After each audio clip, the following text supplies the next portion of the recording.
प्रजासत्ताक दिन साजरा करण्यासाठी एकत्र जमलेलो आहोत। आपल्याला माहिती आहे प्रजासत्ताक दिन कधीपासून साजरा केला जातो। 1950 साली ज्या दिवशी आपल्या देशाने राज्यघटना स्वीकारली तेव्हापासून आपण हा राष्ट्रीय सण, राष्ट्रीय उत्सव म्हणून साजरा करत आहोत।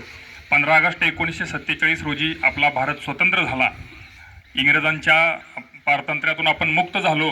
मगाशी तांबोळी सरांनी सांगितलं की आपण मुक्त संचार करायला लागलो आणि त्यानंतर एवढा मोठा सार्वभौम देश आणि मग या देशासाठी एक अशी राज्यघटना हवी होती की जी राज्यघटना, जो कायदा सगळ्यांना समान न्याय देईल आणि ते काम विश्वभूषण भारतरत्न डॉक्टर बाबासाहेब आंबेडकरांनी रात्रीचा दिवस करून अनेक रात्री बाबासाहेबांनी यासाठी जागून काढल्या आणि असे विश्वभूषण भारतरत्न डॉक्टर बाबासाहेब आंबेडकरांनी जी राज्यघटना दिली ती 1950 साली 26 जानेवारी रोजी पारित झाली आणि तेव्हापासून आपण भारताचा हा राष्ट्रीय सण म्हणून प्रजासत्ताक दिन साजरा करत आहोत।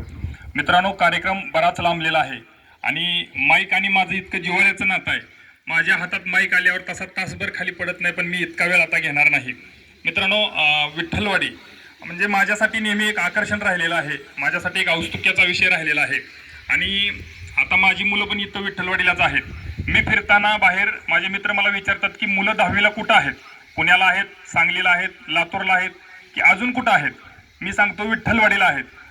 तर अगदी तुळजापुरातला मित्र असेल, अकलूजमधला मित्र असेल किंवा पंढरपूरमधला जरी मित्र असेल तर त्याला विठ्ठलवाडी हे कुठं आहे हे सुद्धा सांगावं लागत नाही।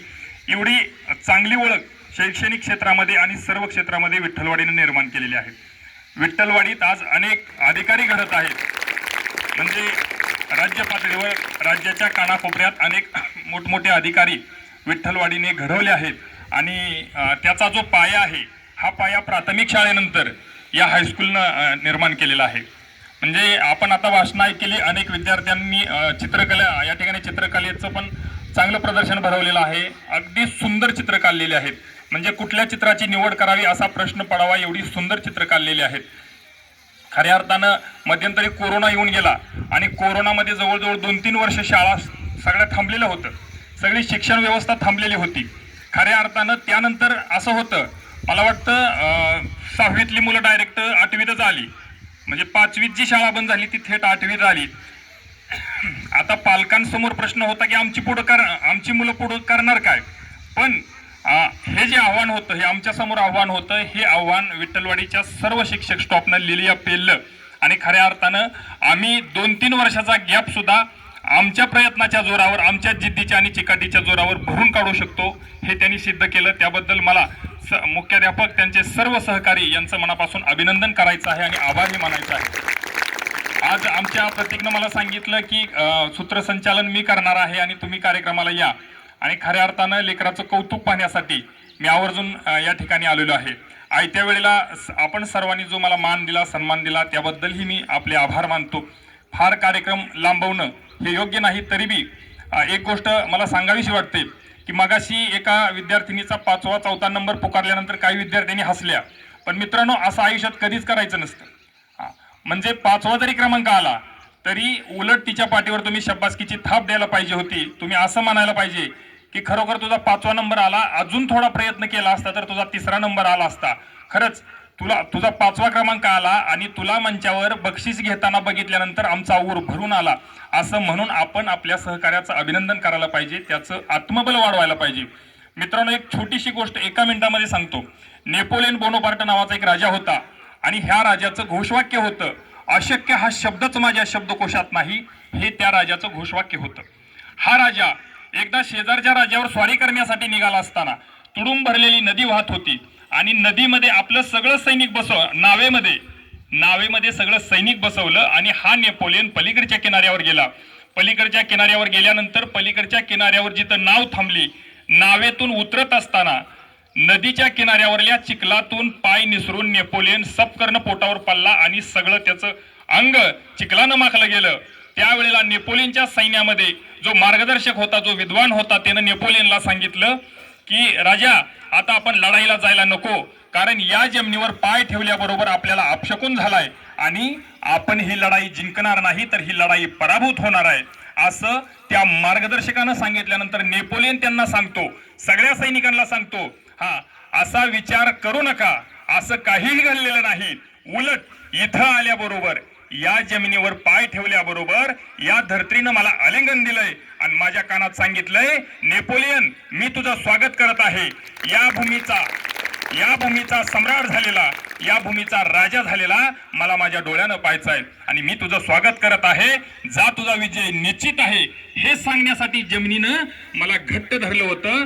आई जसं लेकराला आलिंगन देते, त्या मायेनं ह्या धरतीनं मला आलिंगन दिलंय असं सांगून नेपोलियननं सर्व सैनिकांमध्ये एक वीरश्री आणली आणि नेपोलियन आणि त्याचं सैनिक गेलं आणि ती लढाई जिंकली.